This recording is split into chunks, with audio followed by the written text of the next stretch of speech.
Okay, with this one, it's going to be, it says like on a rant with it, I'm going to try to do this in a very calm and straightforward manner. And it's going to be basically going on the complete and utter inconsistencies of some of these people that have been supporting Trump and the way that they just do not grasp some of the points with it, and they just do they have just abandoned any type of consistency in logic. Number one, when it comes down to the economic data with it, they tend to, this is one of the biggest things where we see that they tend to cherry pick data.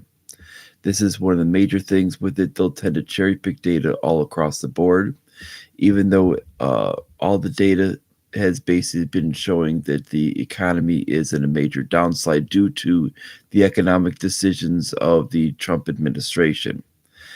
If we tend to look at the actual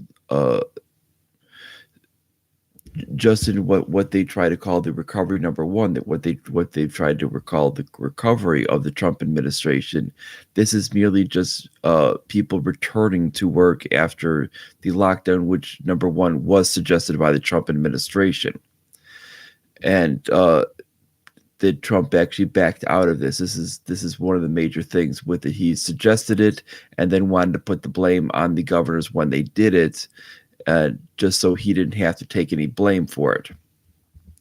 And they tend to what it called. They tend to the MAGA supporters uh, tend to blame the governors when it was actually Trump himself who did all of this.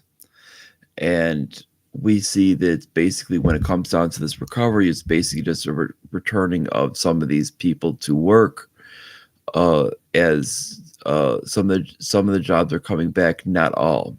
Now, when we start to look at some of the other data, we've actually seen many closures of many companies uh, that have gone out of business since the fall of 2018, and you can actually go through Forbes, and actually they've actually shown which ones have actually gone under or have severely reduced their number of stores within the United States and Canada.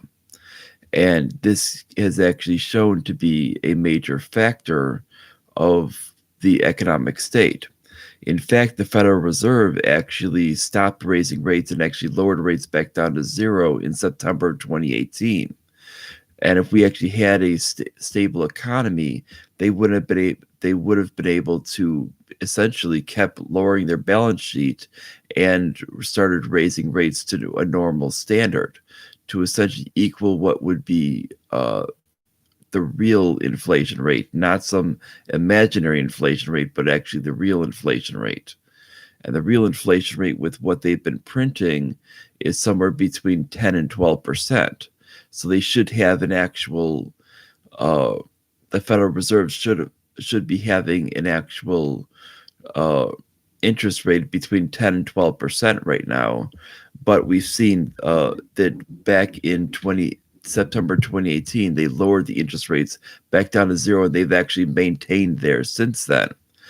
And actually, in September of 2019, they've actually been buying up toxic assets, and they actually own one third of all mortgage securities.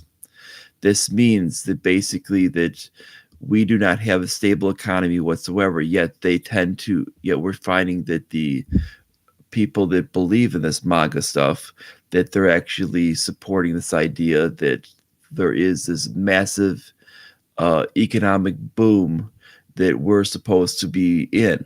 That Trump was supposed to give us this huge economic boom uh, next to what Obama had. Now, where where the problem existed with it, why it never happened, was even though they cut rates in taxes, they never there were two problems with this. Number one, they never cut spending, and number two, when you add things like tariffs and use a lot of protectionist policies, this hurts the economy. You need to remove all uh, intervention within the economy that's actually holding it back. This means no more subsidies to certain industries, no more putting your thumb on the scale of certain industries that are benefiting them. You need to end this. This is the only way you can actually create growth.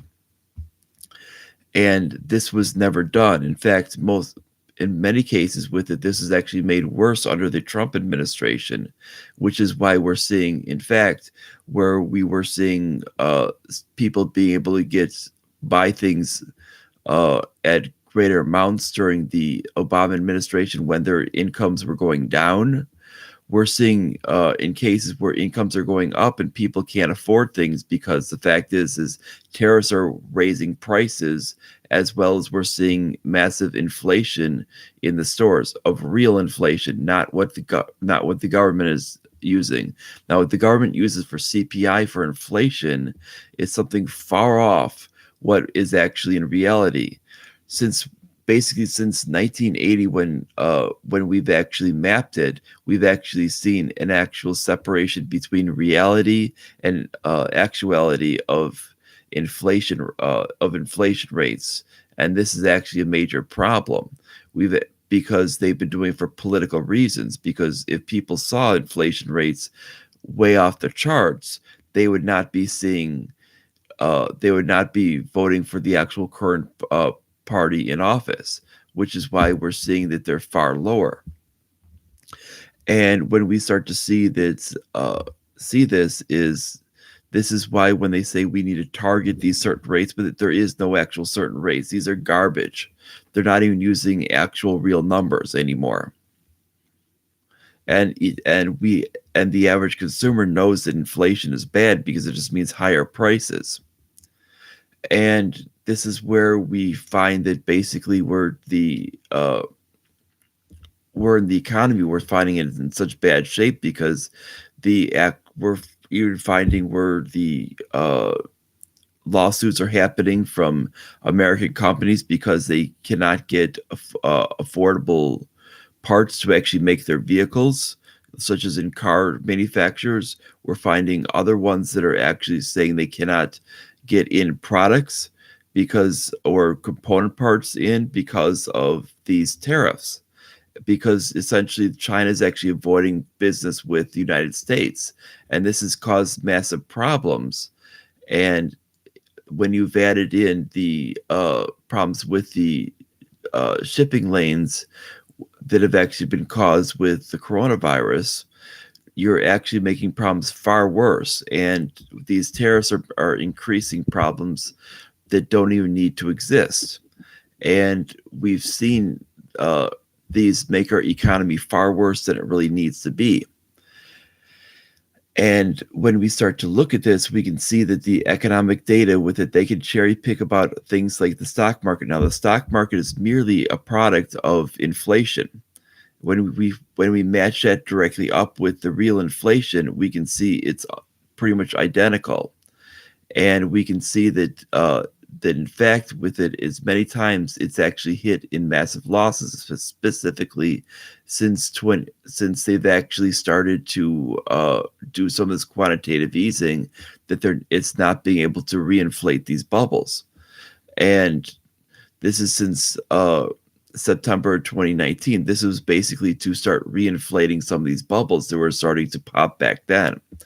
And this is something that we're actually seeing. And the fact is people that were Trump fans were unwilling to admit this back then. Their excuse now is it's all about the coronavirus. That must be the reason.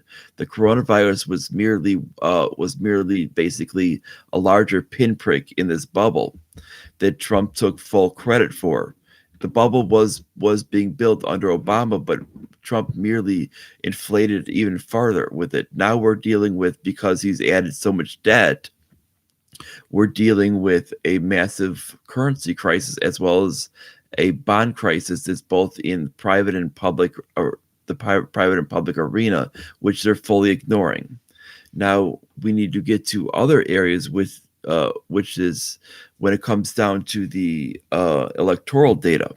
Now we've seen with them that basically we saw when the polls were wrong with it. They love to say that the polls were wrong in 2016 with it, but when the polls were showing in the advantage in certain areas with it, they love to they love to showcase those with it.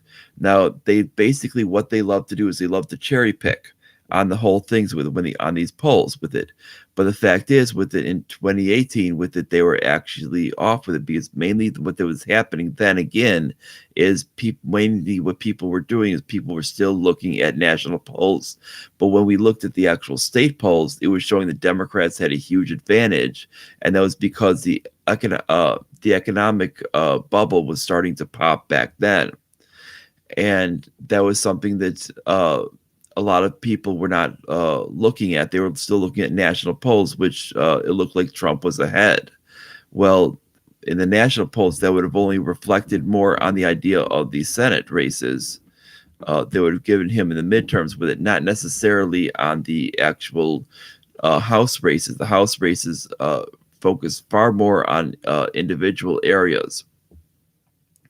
And those individual areas are going to have much more focus on what's really going on. And they've ignored these, and they basically have cherry picked the data with it because when they don't like the data, they ignore it. And we find this time and time again, and they believe that he's going to win in some type of landslide. Well, when we start to look at past data with presidents, when they win, if they win their first election with it, every president has always basically, if they win in a second election, has always been far closer in an election if they do win.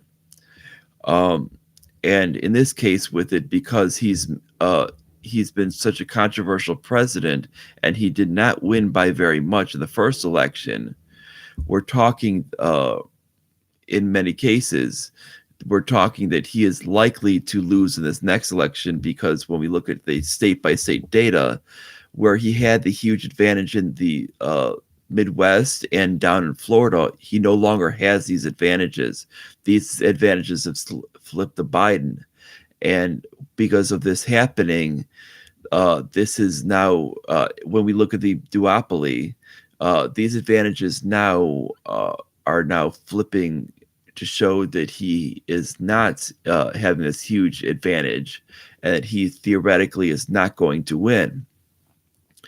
And when we showcase this, they end up getting really butthurt with it when they show these data with it, and they go back to their 2016 ideas and they say, oh, the data must be wrong.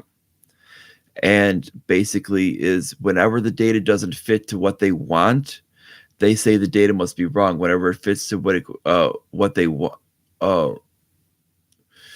whenever the data suits what they ideally would want for an outcome with it, they say the data must be right. So they're basically when it comes to elections with it, because they'll tend to they'll tend to go to the bank on these whenever presidential approval polls go up with it. They'll showcase those to till the cows come home. Whenever these other polls tend to look negative for him, they tend to say these polls must be fake. Well, frankly, either you could have to say that the polls are erroneous, or the polls are basically on point. You can't have them both ways, because the polls on the presidential polls were essentially showing the same negative points. And it shows basically that it should show the same erroneous type of numbers just as much. And when we see this should be a major key point. Now, when we look at the last point, which is the real beyond that is the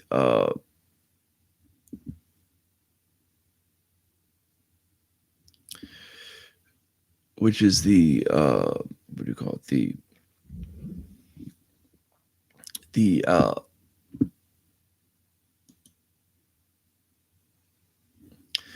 which would be the overall data on the on some of his policy. We should go over some of it on the overall data on some of his policies. And whenever we bring these things up with it, it's these are some of the things that are very, very important. And whenever we bring these up with it, we can see that these are some of the things that basically are shown as complete rebukes on his policies.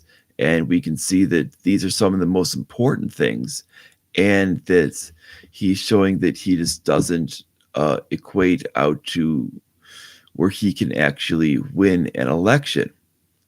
And it's shown that basically people do not support his uh, policies on these, and it's shown that these are some of the things that are coming out, and these are ways that he's shown that it is coming out to the election, where it's showing as a rebuking on his policies across the board.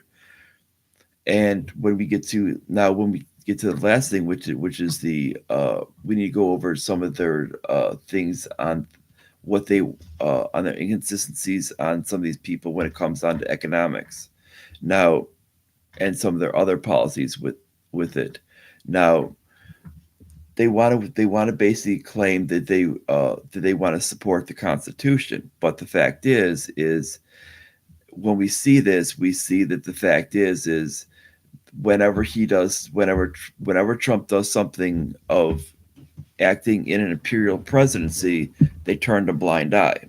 And this is the whole thing with it, where they're not exactly ones to actually support uh, the actual uh, the actual Constitution as we see fit.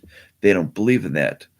Uh, they tend to they tend to say we don't support racism with it, but we're finding a lot of white identity groups that are popping up with, and they say, oh, but we can support this with it, but they're the first ones to say, oh, if groups on the left can be what it called can be like black identity with it, we should be able to have white identity. Well, the fact is they don't realize that both are wrong. That this whole idea of basically of this separatist movement is completely wrong on both sides, and they're not willing to actually admit this. And racism is racism no matter where it comes from. Separatist movements are racism, and this is why we're seeing the same things with it with both sides with it. And this has been noted with it that we're finding like minds from both sides. We're finding people that are white identity mixing with the same having the same ideas as some of these black nationalist people on the other side. And it's like there's a reason why they're mixing with the same ideas, because they're based because many times with it they have very, very socialist ideas to begin with. And we'll get to this on the idea of economics, because what they do not support what is called a free market system. They're not in favor of free markets with it. They might they tend to claim that they're for entrepreneurs and all these other things like this, but this is merely a ruse, because they're not for the entrepreneur, because they want the government to put a thumb on the scale and force companies to pay tariffs if they move businesses overseas, and do its best for their own business, which means they're not actually for the actual freedom of the actual business themselves, which means they're not for the actual entrepreneur, and they're not actually for what's actually best for the actual company, which will actually lower prices for the consumer. They're showing this idea, this garbage worker first mentality, which came out of Karl Marx, and which shows you that these people do not believe in actually a free market economy. They've also shown this idea of this so-called fair trade, which basically doesn't support the idea of it. It's basically if someone doesn't come up with the same basically realm of pricing as you do for a product, you put tariffs on their products and to raise the actual value up to your product to ensure that your product gets sold. and that this is the whole idea, and it's a bunch of protectionism.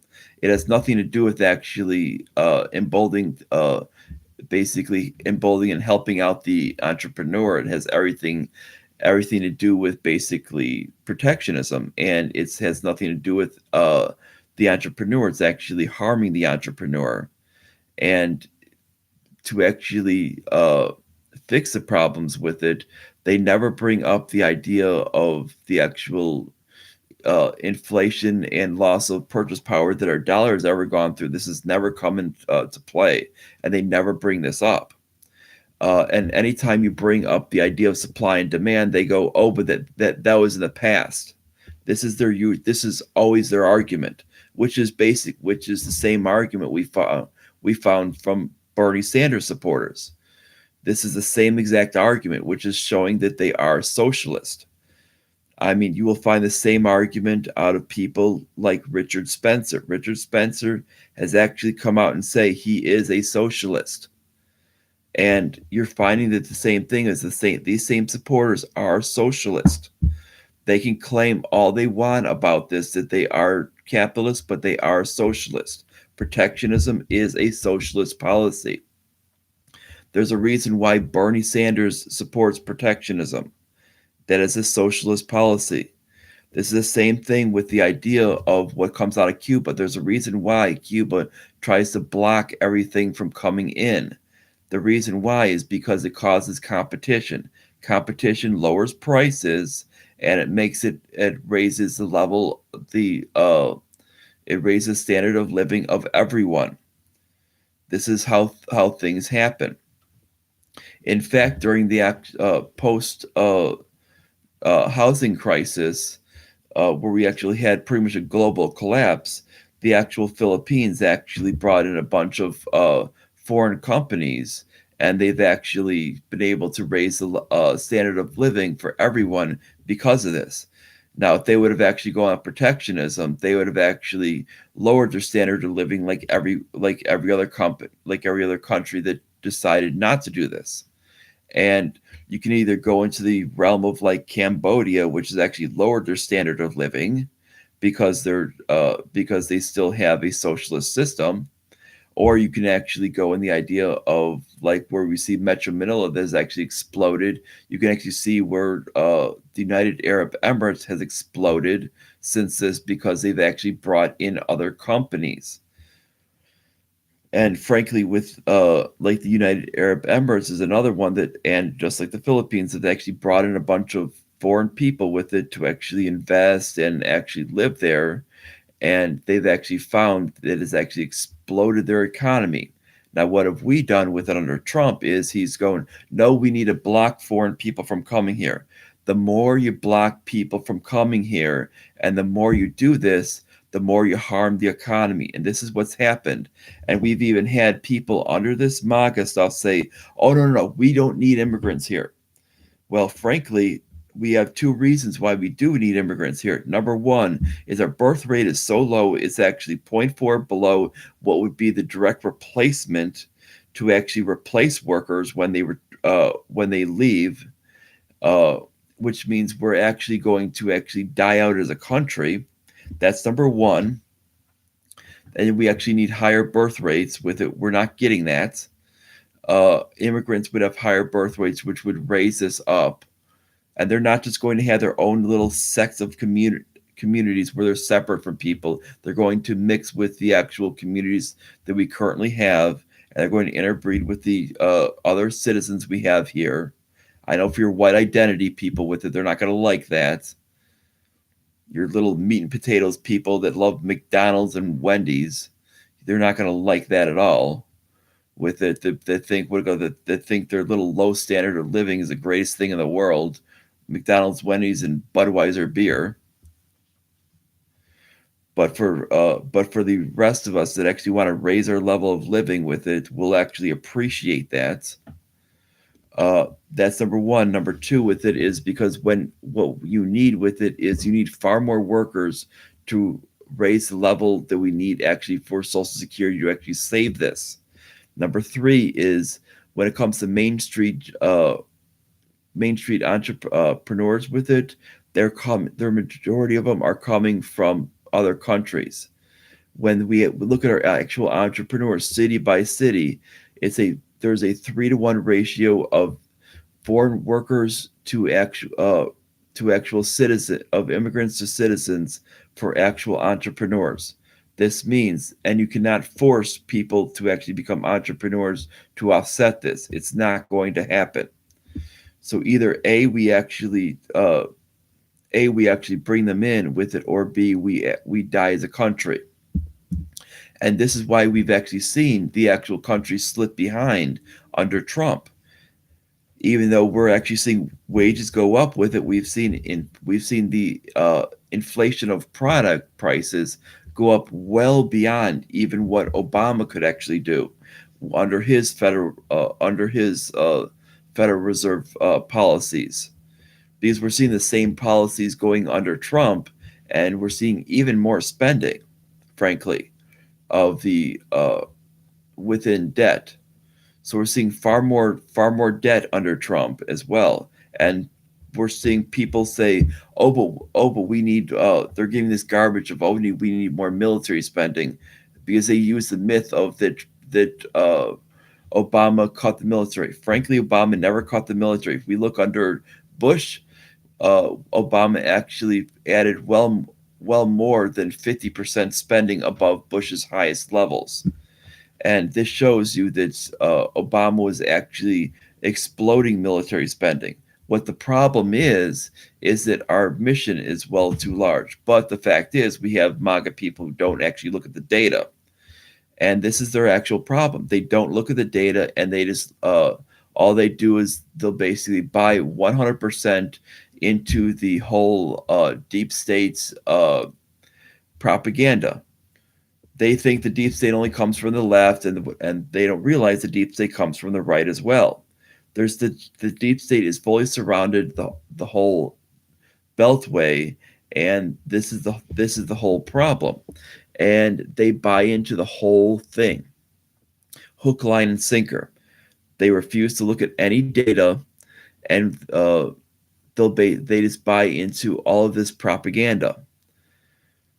They're more into the idea of all of these slogans and propaganda of like lock her up and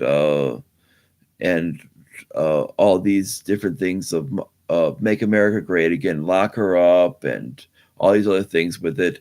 Meanwhile, they're completely or build the wall. Meanwhile, they're completely ignoring the lack of results. Like when it comes down to the wall, let's look at that for example. No wall has ever been built. No, to this date, no wall has ever been built. The funding has only been given to repair destroyed pieces of previous pieces of wall. That's the only thing. He has never gotten anything of this wall. This so-called this so-called prototypes of the wall is garbage. He still needs future funding for that. That's never going to come. What's going to happen is he would have to actually get it funded through in his second term. And then it would have to be somehow built during that time with it, and it would take far past that time, and that could actually be stopped when he actually got out of office, assuming that he won. Now, this is how stupid the actual people of the Make America Great Again people are. They don't understand that he doesn't understand any of these things. He understands zero. And the fact is none of that's being funded, number one. No people on the Russiagate have ever been, no serious people have ever been arrested. No serious people will ever be arrested. You just had two low peons that were basically arrested that most likely had zero, that are looking like they had zero to do with it, and basically were potentially coerced into a confession. Now, we might even have another October surprise later in this month with it potentially that there was a wrongful conviction. And we might see something like that with it, very, very similar to the case of Um, the like similar to the Michael Flynn case. And we might even see something like that with it for these two people they were thrown in jail. They were basically nothing more than patsies to make it look like they did like Barr and like Barr actually did something. Barr and Durham, I should say, did something. Meanwhile, there's nothing actually there. This was a whole big bunch of garbage. And when it comes down to it, people that try to act like we actually have a State Department that was actually fixed, it wasn't. We actually have a Secretary of State that actually, in fact, is actually doing the same exact things that John Kerry and Hillary Clinton were doing by holding back all the information of the illegal contact that Hillary Clinton was doing. They're holding back all of that data and refusing to release it by FOIA request unless compelled by the courts. And even with that, they try to go to the courts and they try to block it. This is Pompeo's lawyers within his department. They're actually trying to legitimately block it from the people. They've actually tried to use with even other departments to actually block information going out as well. They've actually gone they've and this is what has happened with it. They're not this open and transparent administration like people were actually promised compared to the Obama administration. And when people start to look at this, they're going to see that the with these inconsistencies that this is not what they voted for. None of the promises came through. When people try to say, "Oh, Trump didn't add any wars," well, he's still fighting a proxy war uh, in the by supplying Saudi Arabia in the Saudi Arabian Yemeni Saudi Arabian Yemeni civil war, and he's still supplying everything, even though he basically had a bill on the front of his desk. There was uh, the War Powers Resolution, which there's still questionable things on if he can actually veto it or not when it comes to constitutional scholars. And the fact is he vetoed it because he said it was a real good deal with it. Guess what? With it is actually that deal was actually poor, and they're actually using more actual goods than actually the deal was worth. And it shows that they're actually Saudi Arabia is actually ripping our country off. He's actually been, despite all of the information of Israel actually Israel's leader Benjamin Netanyahu stating that he has the U.S. wrapped around his finger. He has still not cut ties with them, stating that they're some strong ally, including intelligence information that they're actually spying on different apps, including different secure apps uh, on U.S. citizens' phones. This should essentially have warranted an actual cut of ties with them immediately. Yet he has done nothing. He has done nothing to actually preserve the Constitution or preserve American security.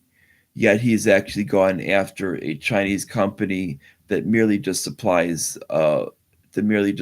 some products to the military uh, because he's using protectionism for Verizon. And yet he works with Ericsson, who actually directly works, who actually has known to work directly with the Communist Party of China, and yet has no problem with that. So when we see that, is we've seen that that would be an actual direct threat into our infrastructure because he's let them completely work through our system for 5G. And we've seen that as an inconsistency, yet no one's actually batting an eye with it. He's gone after different things like Hong Kong. He's gone after Hong Kong. Hong Kong should actually be a country in which we should try and liberate their people from oppression. Yet he's attacked their actual journalists and he's actually cut ties with them fully, acting like there's some communist state. Meanwhile, they've actually have more economic freedom than the United States do. And this is what he's done. He's actually infuriated a bunch of countries along the world with it, and he's tried to use a hard-handed approach to everything and angered a lot of other countries around the world, saying if you don't go with my way, we're basically going to cut ties with you, and using this isolationist trade policy. And yet we see the same thing with these MAGA people who go, "Oh, he's a great leader." Well, that's not a great leader. That's a person who's basically destroying our economy. And this is their inconsistencies. They complain about Obama basically being completely weak on trade, with being able to establish some systems to open up things with it, yet they don't yet they don't establish the same thing with it when you have someone that actually destroys trade. And when it comes down to it, is you should not have a person that's you should not condone anybody who's destroying trade between nations, because it actually puts uh, the actual people, specifically the middle class and the poor, at severe risk for their livelihoods, and when it comes down to food, starvation. I mean, they never even batted an eye when Trump shut down an actual uh, like port opening in San Diego, and it ended up causing a loss of revenue for the country of, and this is only for 5 hours, and this caused the loss of revenue of over $5 million. This is basically $1 million an hour. It caused a loss of revenue for our country, and this is because he's basically does his little ideas of protectionism. He's also, when it comes down to, and they love to say that he saves jobs with it. He saved 600 jobs in they love to point this. He saved 600. This is your MAGA people love to say he saved 600 jobs in a Whirlpool factory in Ohio. But what they failed to mention is this ended up costing American taxpayers $6 billion.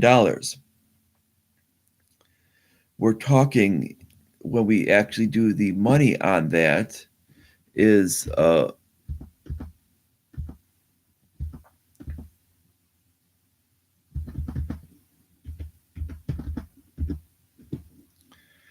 we're talking that's 1 million bucks a shot. And this is basically, are we talking each job is worth sorry, that's no, sorry, my math is wrong on that one. Sorry, it's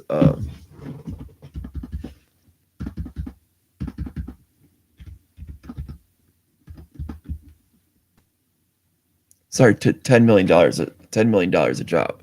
Are we really saying that the taxpayers should spend $10 million for an average job in Ohio, and foot the bill for this, for these 600 jobs, when it's and when we're not getting anything for it? I mean, this is basically, you're talking that the average cost of this is far too high.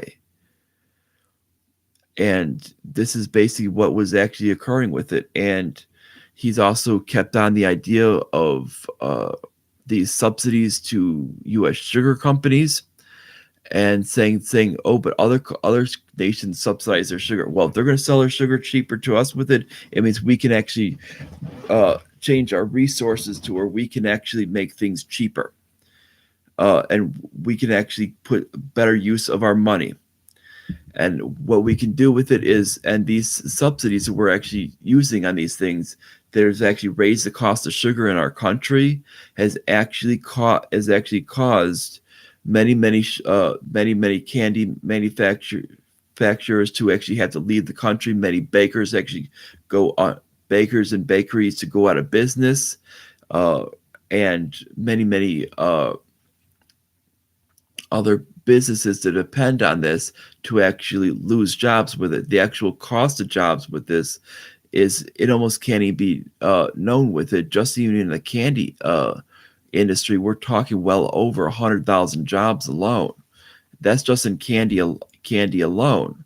And if we're talking with it, and yet we're seeing these MAGA people say, "Oh, but he saved 600 jobs." Yeah, but through all of his things of pushing subsidies in the sugar industry, he's actually caused over 100,000 jobs to be lost. And yet we see him basically saying we need to block immigration, but it's only immigration in this small little group. But it uh, basically what he's doing is he's blocking immigration of over 100,000 people. Guess what? He's what it called. He's basically he's not the they would never even come close uh to taking any of those jobs with it. But he's willing to spend over $6 billion when it comes to everything else. And guess what? Those when they file and they enter in as immigration, that's an offset for Homeland Security and the State Department. That's actually what helps pay for those departments. So if you don't have immigrants coming into the country, the actual system goes bankrupt. And these MAGA people don't even understand this because they lack now. These are these people who lack knowledge in economics. They lack knowledge in the actual statistics when it comes down to these to all the information when it comes down to this. They don't even want to look at any of this stuff with it. They're just happy with basically repeating all of these slogans with it. And we can see several times with it when they try to ask what do these people like about Donald Trump, and every time we see it, their answer is I don't know. It's always I don't know. Oh, he'll and they'll either give that answer with it, or they'll start basically using one of Donald Trump's slogans, "Make America Great Again," or "Lock her up," or "Build the wall," or all these other garbage things that have never happened. And this is basically what's actually occurring with it, and we're seeing it's all a bunch of garbage, and people need to understand this. And this is something in which they're believing in a complete myth, and these people need to kind of get pull their head out of the sand, take off their rosy colored glasses, and actually look around and actually see what's actually really going on. See how Main Street is being destroyed far worse than Obama could actually dream of doing it. It's actually being destroyed at a rapid rate because of protectionism. Obama could never even dream of doing it, even at his best, of using the Federal Reserve, because we're seeing a mix of the destructive policies of Obama's Federal Reserve policies being used. We're seeing debt. We're seeing debt being piled up far faster than Obama could ever dream of doing. And then on top of that, we're seeing protectionist policies that are raising the cost of everything far faster. And these were never even Obama's policies. Obama would never even think to even dare try this garbage. And what the end up cost is that people can't even keep up, and businesses are closing far faster than we could ever dream of. And yet these people just don't believe any of it. I mean, these are the same people as your Bernie people with it. Their whole idea is to go back to a trade deal that was in the mid '90s and point to that one as being the reason. That's not the reason. The reason is the actual current policies. Because we can actually look since 2000, that was well after the actual NAFTA, and we can actually look to that. And frankly, with it, the actual trade deal between the U.S., Canada, and Mexico that was actually passed uh, and signed into law, that was actually arranged by Trump, that we currently have, is far worse than NAFTA could ever be. This is actually a thing in which basically it not only do we have a cronyist deal as it was before, now we actually have something in which it puts a bureaucracy above it. And if you thought the bureaucracy was bad now there's a bureaucracy above all three countries in which it's not, we cannot remove it. And that's basically what we have now with it. That's essentially what Trump signed into law. And this is what Trump put in through with it. This is what he put in through, never read, because he doesn't read anything he signs. He just basically does whatever his handlers tell him to do. And his ideas is just basically shout slogans and basically go through the motions. And this is all what he does. And his followers are doing much of the same. And this is about it. I'm going to leave it right here with it. If you like it, subscribe and leave a comment on it. And check out my Patreon at patreon.com/challengehistory. And I'll see you guys later. Bye, everyone.